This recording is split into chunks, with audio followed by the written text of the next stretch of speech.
What's up? Welcome back to the Feed King Show. I was like, why is it looking like that? Because I didn't take that away. That's cool. That was kind of cool, right? I think I might keep it next time.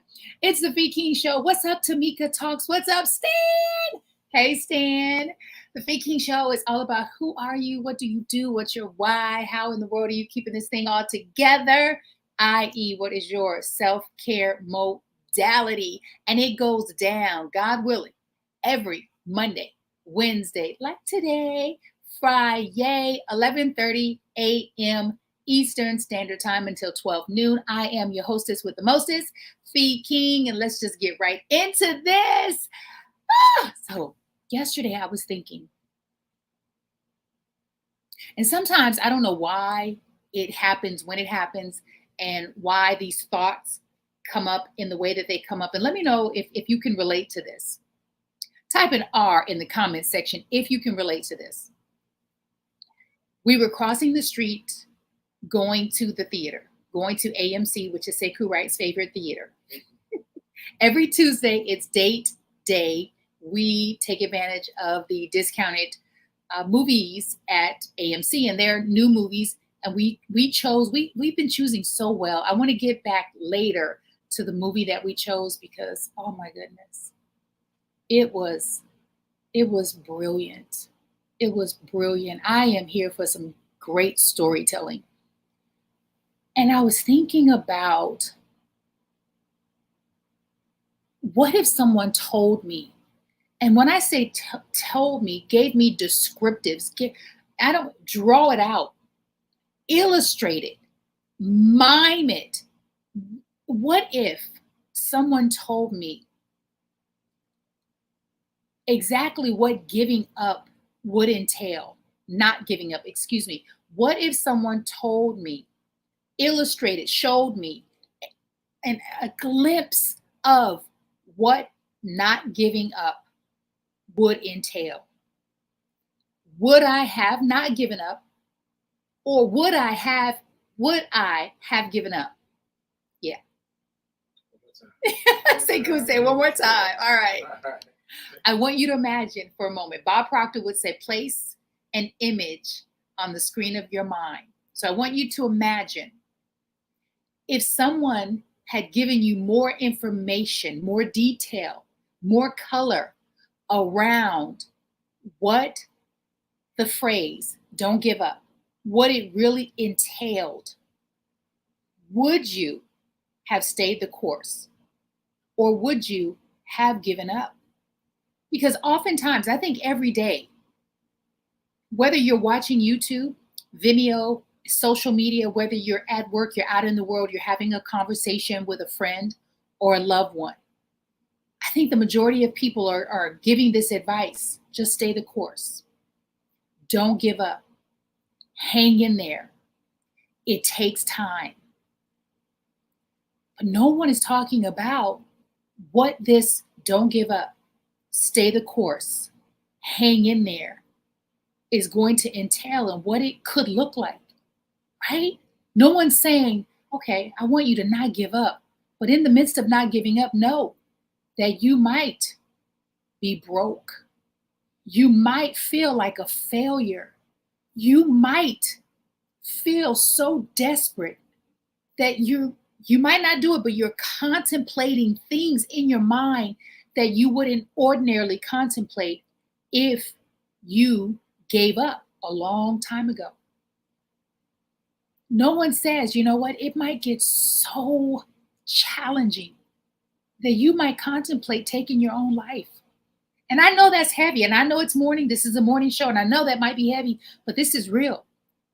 Because there are people who did give up, and that was their route. And then there are some people who are still in the game, who are still believing that that thing that they want to attain, accomplish, achieve is possible if I just stay the course, if I just don't give up, if I just keep showing up, if I just keep, I'm going to say the word, but this is a word that I very rarely use, if ever, trying.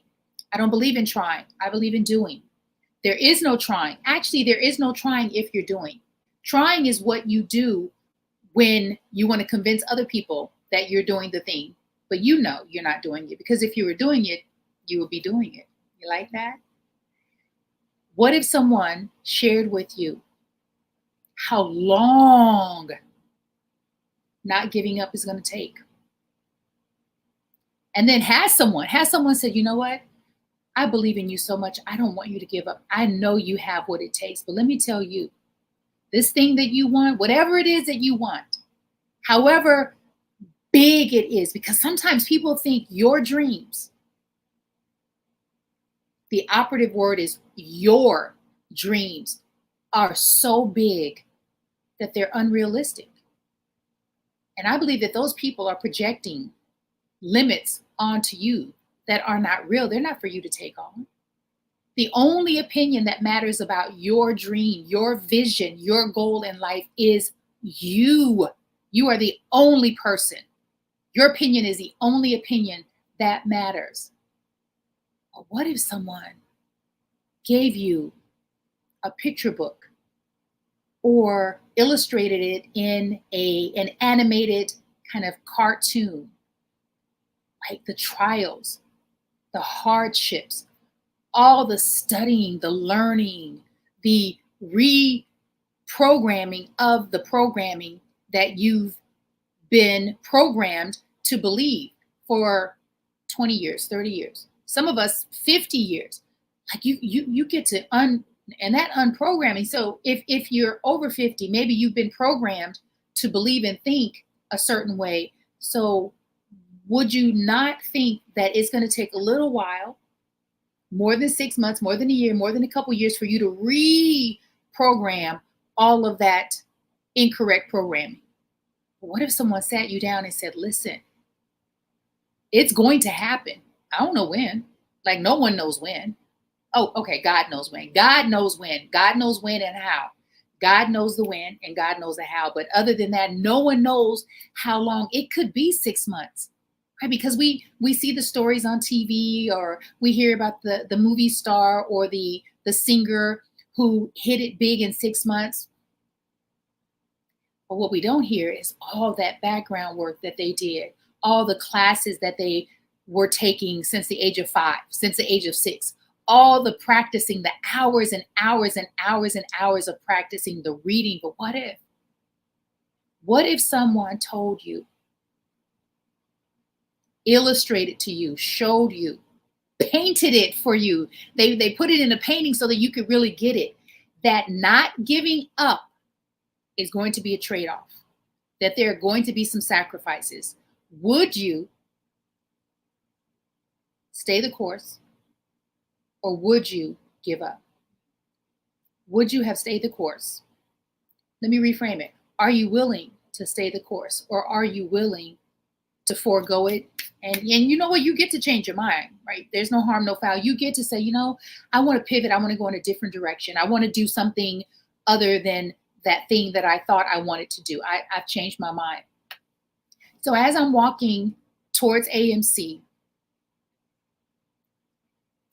it came to me, and I said, this is what I want to talk about on the show, because I said, it sounds kind of easy and simple. Don't give up. Just don't give up. Just don't give up. But I think what we need to be talking about and sharing are our own stories of what not giving up looked like, what it looks like, what the end result of that time we didn't give up look like. What results did it yield? So I want to hear from you. Put a Y for yield. I'm going to put that right here. Stan, I would love to hear from you, because I know you have some stories, and I know you have some I didn't give up advice, tips, solutions. And I know you have some I did give up. I did pivot. I did change my mind. I did go down a different road. What that looks like for you. I'm going to wait I think I'm going to wait 60 seconds, because when you're live, 60 seconds, you, is that your why, Sekou writes? Oh, yeah. I love it. Because I don't know if you're saying, Fee, you tell your story. I'm going to wait 60 seconds, because yes, I can tell my story, but I really want to hear I really want to hear your story of what it looked like when you didn't give up, and the thing or the situation that you envisioned for your life came to fruition, what that looked like, what it felt like. Because I have numerous stories. And then I have stories where when I thought, if I just stay in the game a little longer, if I work a little harder, if I believe a little more, if I pray even more, even harder, then this thing that I want will come to pass. Come on, come on. Come on with the come on. He is always in the background. Yeah, My producer, where we want him is in the background on this dashboard, giving me some fireworks, giving me some drum rolls, giving me some suspense songs, right? Some suspenseful music. That's what we want, producer extraordinaire. All right, Sekou writes. So before we get into that, I do want to share this because I still have it here, and it's a good segue into that. I hope that I still have it. I think, oh, did I delete it? No, here we go. I love this so much. Trust the process, trust the process, trust the process. And that really means to have faith in that which you cannot see, touch, or hear, but you believe it. That is the tenement of faith, is to trust and to believe no matter what, no matter who. And I post that a lot during my workouts, that no matter what, no matter who, mainly it's me, no matter what, because I tend to get in my own way more than I allow other people. So it's really a reminder to me, Feet King, don't get in your own way. Stop getting in your own way. Trust the process. Is it easy? And I said, people will say no, but I need more. I don't know about you, but I'm the type of person I like details. I like images. Okay, so exactly what could come up while I'm waiting? Like, just give me an idea. Well, let me tell you what could come up. Eviction could come up while you are staying in the game. Unemployment could come up. Oh my goodness. An illness, a sickness, a condition, a tragic occurrence, a baby, a life could come up. A change in position, role, a change in your finances could come up. A change of mind could come up. Sadness can come up. Depression can come up. So many things are going to happen while you are in pursuit of your dream or your dreams, of your goals. But guess what? You get to stay the course. The operative word is get. You get to stay the course no matter what, no matter who, no matter what, no matter who. And that is what I remind myself of every single day, because every single day, and as you know, maybe you don't know if you're just following me, but if you've been rocking with me for a minute, you ought to know that Mondays are my favoritist day of the week. Why? Because Mondays for me is the day of the week where I get to start over. I get to start again. I get to do it over. I get to go back to the drawing board. I get to do it differently. For me, I'm so excited every day of the week, especially Mondays. And even when I worked for other people, I was still excited on Mondays. Why? Because most people weren't. And I said, I don't want to do what most people are doing. I don't want to bemoan Monday. I don't want to complain about Monday, because really and truly, that's not how I feel. But I find that negative people can be contagious, and they just rub off on you. And then before you know it, you're taking on their stuff. And I was like, no, I actually like Mondays. When I worked for other people, like for me, if you needed me to do overtime, Monday's a good day to ask, because I am in a space on Mondays specifically, but not exclusively. All right, let's check in with the folks. Fatima West says, I love that. Don't get in your own way. Yes, Fatima West, it has been me. It is so easy to look outside of ourselves and to look for external reasons why. And I was like, no, it has been you, boo. It has been you. It is not him. It is not her. It is not them. It is you. It has been me. I know that for myself. I cannot speak for anyone else. I know it has been me. Good afternoon to you too. Thank you so much for being here, Fatima West. Fatima's a writer. Fatima has taught me so much. So Fatima, you have really taught me the art of consistency, because I thought I was consistent and persistent. And I realized, yes, you are consistent in certain very niche areas of your life. I will consistently exercise. I have consistently exercised since the age of, I'm going to go back to when I started lifting weights. So of course, as a kid, I was that kid. I'm a Gen Xer. So we played outside. We were not inside, even playing Atari or Mario Brothers. Like, I was outside. I was an outdoor kid. I recall, though, the first time lifting weights, I was 12 years old. I was going to run track for Bryan Junior High. Our track coach took us into the weight room.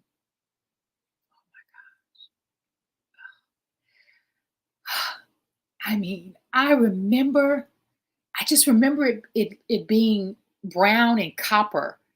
And because, the weights back then, they were so antiquated.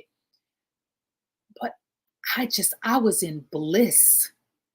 I was just like, and back then, unlike the kids of today, we just we weren't given permission to articulate ourselves openly. And I believe I just was not that in touch with myself, with my own feelings and my own emotions in a way where I could articulate. But it was this bubbling inside, and I was happy. I felt free, and I could not wait to touch everything. And then all the boys were in there. There were very few girls, and I was like, oh, yep, this is where I'm gonna be all the time. And then my coach said that lifting weights was going to help you with your speed, your pace, your form. And I didn't get all of that. I was like, how is lifting weights going to help me run? Like, I run. But it all made sense. And there's such a beautiful science behind it. And when I say I was hooked, at 12. I was hooked. I purchased my first gym membership it was called, it wasn't Bally, it was Holiday Health Spa. They were called spas. Holiday Health Spa. My best friend Brittany at the time, her uncle took us to the gym. I'm not for sure why. He was a photographer. We just gotten our hair braided. I had these super duper long individual braids. You could not tell me nothing. Oh my goodness. All I wanted to do was swing my head to the point where my neck hurt at the end of the night. I was like, girl, this is not your hair. But you could not tell me that. We go to the gym. The guy who takes you through the orientation, he's a young Caucasian guy. He said, so tell me what your goals are. And I was clear. The only goal I had was to get a big butt. I said, I want to do that exercise that the white girls do to get a butt. And he laughed. He was like, squats. And I was like, okay. He showed me how to do a squat. I purchased the membership because he solved a problem for me. I had a little booty. Even though I ran track, I didn't have a body like the other Black girls. Mark Burnett, Omaha, Nebraska, made up a whole song about, he called me Pancake Warrior. He would beatbox, just like, kids can be so cruel. So I was clear on what my objective was. I bought the membership. It was $14.99.19. I think it was either it was, I believe, $14.99 a month. I called my mom. I'm so excited. I mean, it was like this big purchase. What I realize now is it was an investment. This was the first time I invested in myself, my money and my time. And it was clear that if I'm going to pay for it, I'm using it every day. I was that type of person. I'm not getting gym memberships and not using them. And my mom said, Felicia, you mean to tell me you're going to pay $14.99 to work out? I was like, yes. I said, Mama, I plan to do this for the rest of my life. Like, I said that. At 19, I plan to do this for the rest of my life. And here I am, 54, and I am still doing this by the grace of God. What happens if you don't give up? What could you create? Who could you become if you simply stayed the course? Because you could be one day away from your big break. You could be 6 months. You could be 2 years. But what are you going to be doing in the meantime? I mean, you're still going to be here living, right? So you may as well continue to go for your dream. Continue to envision the life that you want to live and believe it. Like, actually, again, Bob Proctor talks about placing it on the screen of your mind. What you want to be, what you want to do, what you want to have, and where you want to go. I've added what you want to give, because where I'm going, it is supremely important for me to be able to give. So I'm constantly imaging on the screen of my mind what I want to be, do, have, do, have, and give. Be, do, have, give. Be, do, have, and give. Place that on the screen of your mind. And so what that means is, on the screen of your mind, you get to place how you will look, how you will feel, how you'll dress, how you'll even walk and talk, where you'll live. And when I say where you'll live, is that a house, an apartment? Is that a tiny house? Where you'll live in regards to location? Like, get specific. It's one thing to say, I want to make a lot of money, but the universe doesn't know what a lot of money is, because a lot of money for me might be very different than a lot of money for you. So get specific. Where do you want to live? What do you want to be? What do you want to become? What do you want to do? What do you want to have? And what do you want to give? And how much money do you want to make? I have a number that I have written down for probably 12 to 15 years.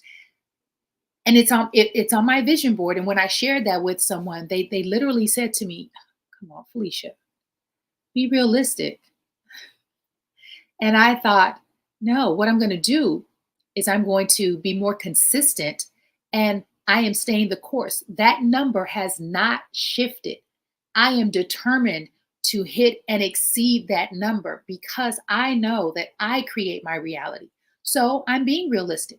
If I'm in control of the life that I get to create, that I get to co-create with God, then yes, I can manifest that number. And for a lot of people, that number is, it's laughable. But to this person, it was astronomical. They were like, come on now, you really think that's possible? I do. Because I've seen people who make that and then some, like lots more. So it's possible.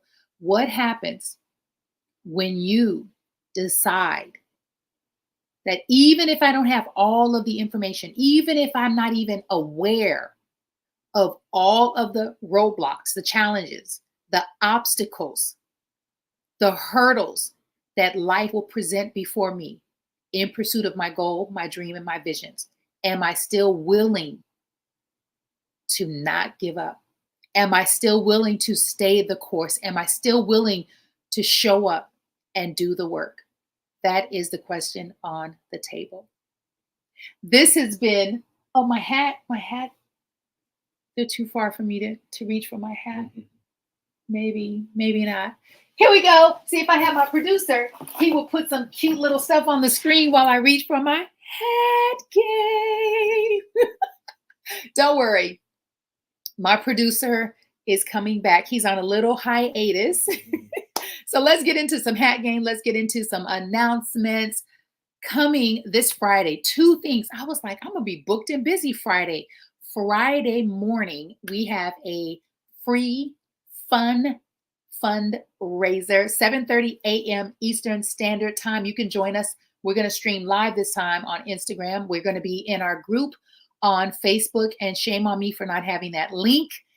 I will post the link. You can go to Facebook and look for Fee, F-E-E, and Fatima's fundraiser. Again, I will be posting it. It's 7:30 a.m. until 8 a.m. Here's the thing. Thank you so much, by the way, Rev Melissa, for sharing that on your show today. She shared Fatima's daughter's maxim statement. Your maxim statement is your purpose statement. How you are contributing to the world. This young lady, her name is Angelise Davis, her mission statement, her maxim statement, and she's only, I don't even know if Angel is 19 yet. I'm going to say she's 19. And so throughout the duration of her life, she gets to change her maxim statement, however, how often she wants. But right now, she's very clear. She's been accepted at Temple University. She is a freshman. She is there on a partial scholarship. And let me tell you, what I've learned is that a partial scholarship is partially covering anything. And so we get to be our young sister's keeper. We get to show up and show out. We get to improve our cardiovascular system, our pulmonary system, our respiratory. We get to learn some new things about our body while we're giving, while we're receiving, we get to give. While we are receiving for those 30 minutes, we get to give. Please show up. If you're unable to show up, click the GoFundMe link and donate. We're asking for $10+ and we believe that we can raise enough monies by rocking these 30-minute fitness fundraisers every Friday at 7:30 a.m. that will pay her tuition for the rest of her freshman year. That is my goal, is to be able to pour into her, to sow a seed of possibility. And I believe that I can do this with you and that we can do this together. And it's $10. If you don't have 10, do the best you can. Donate, show up, and give what you can. That is happening Friday at 7:30 a.m. And then 7:30 p.m., we're going to be doing a thing, as Rev Melissa would say. We're going to be doing a thing. And you go, girl. I will be posting this on Instagram. I will be teaching a facial cupping and wood tool body contouring class. Facial cupping, wood tool body contouring, and I think I'm going to throw in a little bit of dry brushing. And here's the reason why. Is I have been facial cupping on myself and my massage clients for a little over 2 years. I've gotten DMs, a couple text messages. Fee, what is that? What does that do? And so I want to put this in a class because I personally, and if you have a different opinion, it's fine. Like, we can all agree to disagree. I decided a long time ago, probably in my 20s, that I was going to age with ease and grace. I made a decision. I simply decided I'm not going to get plastic surgery. I did try Botox once, and it was per the urging of someone I love dearly. They have been urging me for almost 10 years when I was in my 30s. And I was like, what? Do I look old? And so I said, I'm going to find ways that are holistic, that are natural, that make sense to me, that simply are companion pieces, that simply help me to look relaxed and fresh, because I will never, ever, ever, ever look like I did in my 20s. It is just not possible. Why? Because I'm not in my 20s and I don't aspire to look like I did in my 20s. I aspire to look like the best version of 54, and I can help you do that as well. And we're going to be doing that together. The first 10 who join, it's only $10.99. And then that price goes back up to $19.99. That price goes up tomorrow. So I would grab it now. And yep, I don't have the link, but I will have the link on Instagram and I will have the link on Facebook today. Actually, I'm going to post the link here on Instagram for both the fundraiser and my class. Thank you for your patience. See, these are all the things that happen when you are an entrepreneur. You are wearing all of the hats, and guess who I have to blame or to look to? Me. No one's doing it to me. It is me. And so this is going to take a little longer than I want. And so I will post it today. Thank you. And if you found any value in the Fee King show, sharing is caring. Please share. Please invite your sisters over the age of 40. This class, Friday at 7:30 p.m. Eastern Standard Time, is for women only. Sorry, guys, this one is not for you. This is for women over the age of 40 specifically, yet not exclusively, because if you are under the age of 40, and you're expecting to live to see 40, 50, 60, 70, 80, 90, 100, then you too want to be in this class. You too want to learn these modalities while, you're still young. All right, this has been the Feed King Show. I am your hostess with the mostest, Feed King, and I bid you love, light, peace, prosperity, possibility, probability, abundance, health, joy, and love, not just for today or this week, or even the rest of 2024, but for your entire life condition. And before I get out of here, I want you to either take a screenshot or write it down. I want you to follow Rev Melissa Sip. Her channel is I Am Rev Melissa. She is dropping that spiritual word Monday through Friday. She is also a big part of our new community that Sekou Writes and I are creating on School, and he's someone else you want to follow. Where is my Boo Cakes link? Here it is. Here he is. Get Rich 101. Check us out tomorrow. We will be live at 9:45 a.m. Eastern Standard Time. Beyonce Files. Go to Sekou Writes page on Facebook. Oh, because I got a surprise for you all tomorrow. I'm super excited about that. So please follow Sekou Writes. Follow I Am Rev Melissa. Follow Fatima West at Fatima West. And I know I have a link for Fatima. If I don't, I will create it. It's simply Fatima West. And thank you so much for Your Soul Publishing for my dope beats and my music. Thank you so much for beautiful earrings. Her Glow Candy Shop. Let me tell you, my earrings are famous in New York City. That's all I got. I'm going to drop the hat on that one. Bam, we out. Peace.